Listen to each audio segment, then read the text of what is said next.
Shri Krishna Parabrahmane Namaha.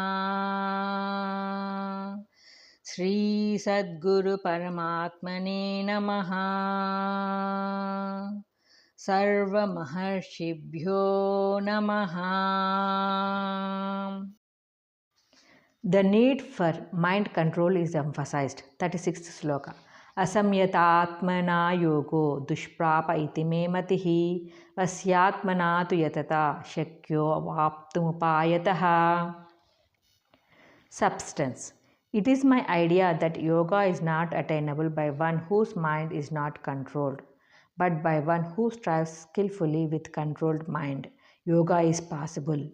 Commentary. The Lord makes it clear that without self-control, union with Atma is impossible. Only the sage of controlled mind can attain the Supreme Being.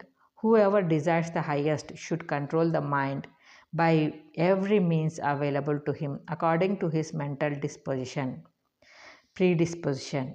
The mind should let go the fatal embrace in which man is held by the objective world. The bonds should be loosened, whether it is by discrimination or devotion, by study of the Shastras, by the teaching of the Guru, by personal experience, by observation of other people's lives, in some way or other. The mind should detach itself from the kind of bondage to the external world. Only then will it be able to turn inwards to look into its own source, the Atma, and yoga becomes possible. The Lord has already declared that by practice and dispassion the mind should be controlled. Here again, by using the word striving, yatata, he is emphasizing the need for practice. The weak, the dull, the idle, the negligent can never hope to achieve anything even in worldly matters, much less in spiritual life. Sincere and steady practice is absolutely necessary. The Lord here gives another important idea, skillful proceeding, upayataha. One should be clever and skillful in dealing with the mind. Mere dry disciple may not yield good results. Firmness may not always succeed, and so skill becomes necessary in dealing with a powerful enemy. One should be a good strategist in spiritual life also. The great commanders advance or withdraw their forces for strategical reasons and gain ultimate victory. So one should deal with the mind as a deadly foe who should be conquered by firm action and or by skill or force. The seeker should have only one aim, and that is to understand the peculiar propensity of his own mind and get it to a state of restfulness in whatever way he considers best. Let people have faith in the words of the Lord. Let there be no doubt about the success in the attempt, as the Lord is with the aspirant in this holy attempt. By His grace, discrimination and dispassion will certainly be attained by the sadhaka, and self-realization will be rendered possible for every seeker even in this life. Question. Who can attain yoga? Answer. The man of self-control who strives skillfully attains yoga.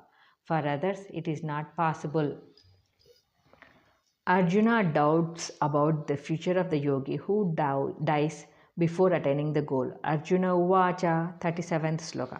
Ayati Shraddhayopeto Yogacharitamanasah Aprapya Yoga Samsiddhim Kam Gatim Krishna Gacchati. Substance.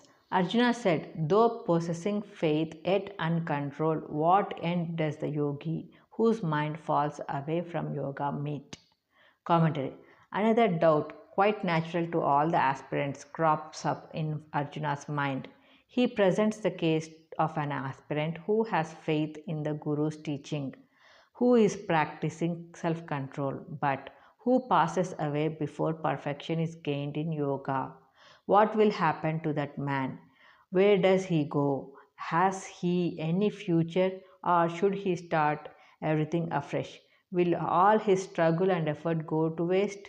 This is a very natural doubt, for most of the aspirants have a deep-seated doubt that they may not be able to attain perfection in this life.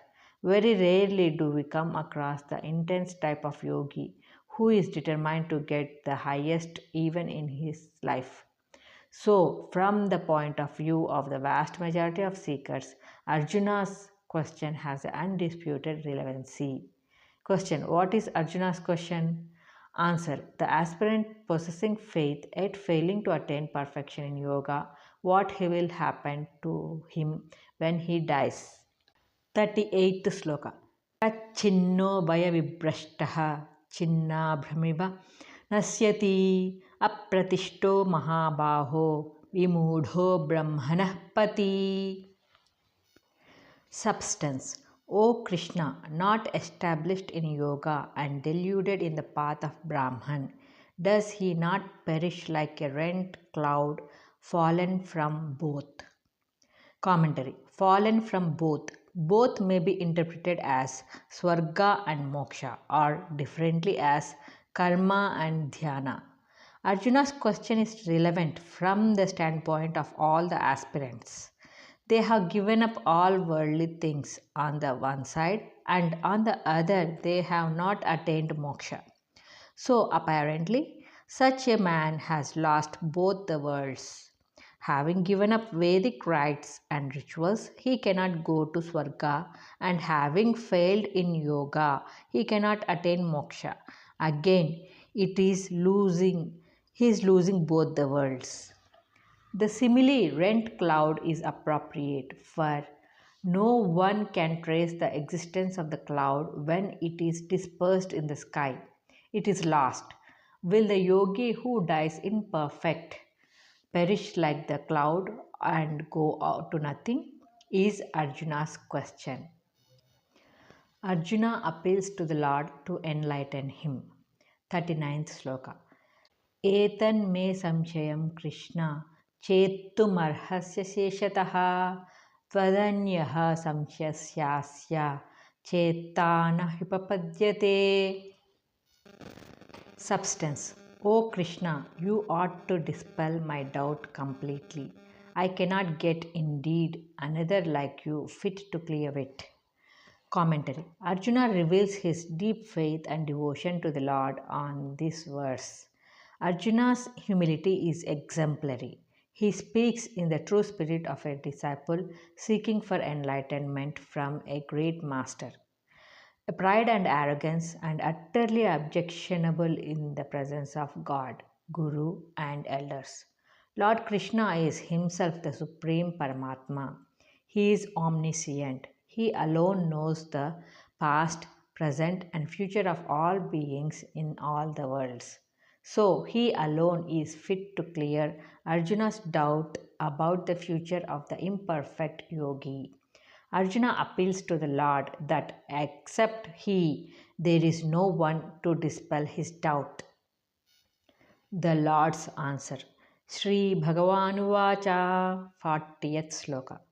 Partha naiveha namutra vinashastasya vidyate nahi kalyanakrit kaschid durgatim tata gacchati. Substance. O Arjuna, neither in this world nor in the next is there destruction for him. O my son, never indeed any one who does good ever comes to grief or bad state. Commentary. The Lord blesses all those who are engaged in good work.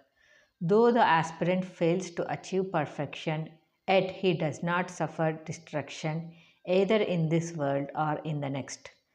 That is the Lord's promise to all seekers. It is like life giving elixir to all people who are doing good in some form or another. People may doubt whether any good comes to them by being and doing good. In fact, to the ignorant, the world presents the curious spectacle of bad people enjoying more material comforts than the good and the righteous. But a closer look into the facts of life show that the wicked and evil minded are daily undergoing destruction in their own heart of hearts, and they shall be hurled into lower and lower planes of existence. The good live and thrive in the sunshine of God's grace. Though material riches they may not possess, They need have no doubt about their present or future because the Lord here declares that they will never come to a bad state. Let this promise of the Lord be remembered whenever doubt or fear enters one's heart. Do good, your future is assured. This is Lord's call into all seekers. Though Arjuna's question pertains to the votaries of Dhyana Yoga, the Lord gives a general answer which embraces all those who are working on the spiritual path in different ways. So, the general term Kalyanakrit, who does good, is used. It is implied that the evildoers shall suffer a terrible doom here and hereafter. So let nobody indulge in sinful activities. The Lord gives the hope that whatever is left undone by the seeker shall be completed by him in a latter life to come. The Lord addresses his disciple in the most endearing terms, O my son, Tata. The Lord has a paternal attitude towards all sadhakas and will always take care of them here and hereafter. The love and compassion of the Lord for the devotee is revealed here. Question: what is the future of Yoga Prashtha? Answer: he shall not perish either in this world or the next. He will attain what is good. Question: what is Lord's view about good? Answer: whoever does good will never come to a woeful end.